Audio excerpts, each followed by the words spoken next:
We're just drowning in opinions these days, aren't we? Oh, absolutely. Like hot takes flying from every single direction.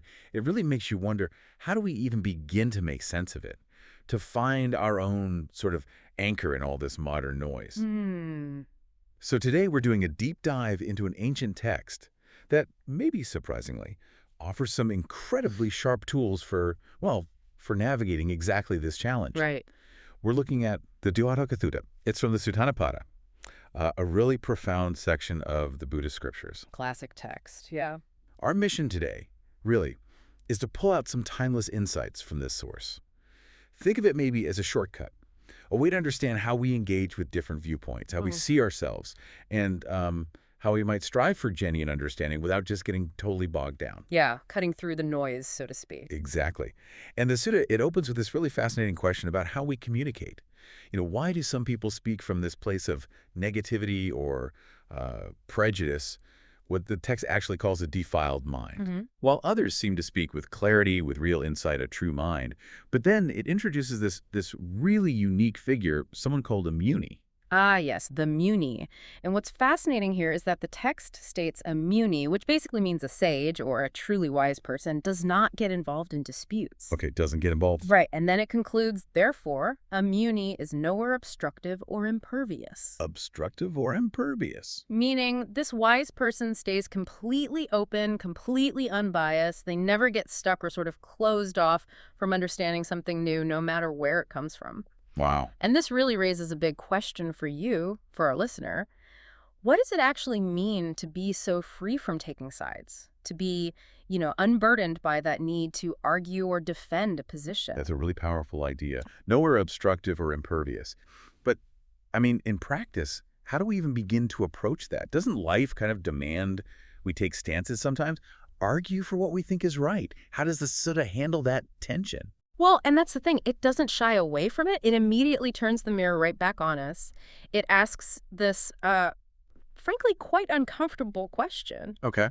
How can anyone possibly overcome their own view if they are, and this is the text phrasing, led by desire, stuck in preference, and making things themselves complete? Making things themselves complete. Yeah. It suggests that such a person would only speak as one knows, implying, a very limited perspective. So the Sutta is saying our own desires, our preferences, they actually become like blinders. Yeah. Like a self-imposed filter on reality. Exactly that. Think about it, right? Our firmest beliefs, sometimes they aren't solid ground at all, more like quicksand. The Sutta reveals that our attachment to being right or to knowing actually blinds us.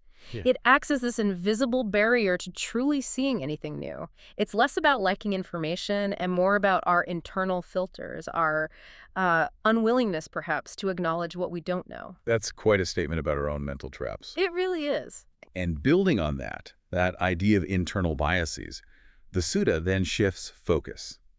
It looks at something I think many of us grapple with daily, how we present ourselves, how we perceive our own worth. And here, it draws a surprisingly sharp line about self-perception. It states that if a person praises their own moral practices to others without being asked. Without being asked. Key phrase. Right. The skilled, the wise, they call this ignoble behavior. This is someone, as the text says very explicitly, who praises oneself. And this raises the obvious question, what's the contrast then? What's the alternative? Exactly. So the text then describes a peaceful bhikkhu, a monk, who is extinguished, which here means free from those mental defilements, free from the noise. Okay, extinguished. And does not boast about their own moral practices. They simply say, thus am I, just states it. And the skilled, the wise, they call this noble behavior. Now, what's really fascinating here is the description of this noble person. They're described as one who has no excess or swelling anywhere in the world. No excess or swelling. That implies such deep humility. Profound humility, yeah. Yeah. An absolute lack of self-importance, no ego that needs puffing up with external validation. It's someone completely at peace, really. Nothing to prove, nothing to defend. So, okay, the Sutta calls praising oneself ignoble behavior. Yeah. But isn't there sometimes a fine line, between boasting and just owning your accomplishments? Yeah. Especially today, in a world that often kind of demands self-promotion. How does the text differentiate? That's a great question. And it seems to come down to the motivation behind it. The motivation. Yeah, it's not necessarily about the factual statement of what one does, but Yeah. that internal need to inflate oneself, to seek validation, to have that excess or swelling, as the text puts it. Right. A truly noble person simply is. They exist without needing to parade it around. And this leads us nicely into another deep source of mental disturbance, the Sutta points out, something many of us can probably relate to. It talks about doctrines that are conceived, fabricated, and held in front of us, but, and this is key, they're simultaneously described as not settled or clear. Not settled or clear, but we hold them anyway. Exactly. And the Sutta states that if one sees an advantage in oneself from holding on to these, unsettled doctrines, well, it inevitably leads to disturbance. So we kind of create these ideas, maybe we even promote them, but they're not fully baked, yet we cling to them? Yeah. Because we think it benefits us somehow. That sounds like, well, a recipe for a lot of arguments. It absolutely is. And this leads directly to what the Sutta calls fixed views. Fixed views. Which the text explicitly says are not easily overcome. A person caught in these views, having grasped something as decided as final, will then reject and grasp doctrines. Reject and grasp. Like a cycle. A continuous cycle of reactivity, precisely. Yeah. Imagine being trapped in like an echo chamber you built yourself, constantly asserting, constantly defending these preformed opinions, totally unable to genuinely hear new information or adapt your perspective at all. That's the grip of these fixed views the Sutta is describing. It really reminds me of those online comment sections sometimes, or even, tense family dinners where it feels like everyone's just shouting past each other. Exactly. So the Sutta is essentially saying that the stubbornness, it isn't about the idea itself, but the grasping, the attachment to being right. That's the core of it, yes. Yeah. The attachment is the issue. That's quite a revelation. It is. And then beautifully, the Sutta offers an ideal state. It's embodied by someone it calls the Dona. The Dona. Yes, the purified one.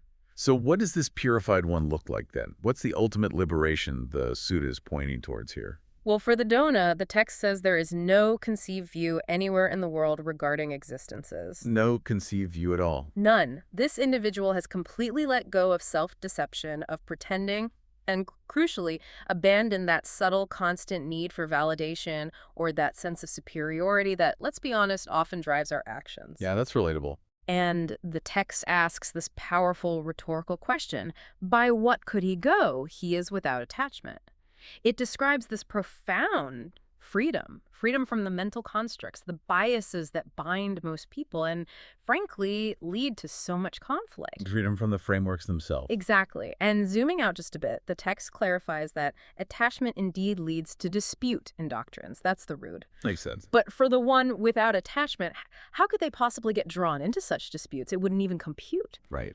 And the Sutta concludes this really profound section by stating that such a person has no self or not self and has washed away all views here itself. Washed away all views. Right here, right now. This is presented as the ultimate letting go. Complete freedom from those mental frameworks that cause so much conflict and disturbance, in our own lives and in the world around us. It's about transcending the very need to hold a view in the first place. Wow. So this deep dive into the Duṭṭhaṭṭhakasutta, it reveals this ancient, yet, incredibly relevant path to wisdom for our modern lives, doesn't it? It really does. This profound peace that seems to come from transcending those fixed views, abandoning the self-conceit, and truly letting go of mental attachments. It's definitely challenging, but it's a powerful vision. And it really raises an important question, I think, for you, for everyone listening. In this world that's just overflowing with information, with really strong opinions everywhere, how much do our own unspoken assumptions, or maybe our desire for self-validation, how much does that contribute to the disputes or the disturbances that we experience every day? That's a potent question. And just imagine what could actually change if you approached information interactions with the mindset of a Dona, someone who has truly, as the text says, washed away all views. It's a powerful thought to mull over, isn't it?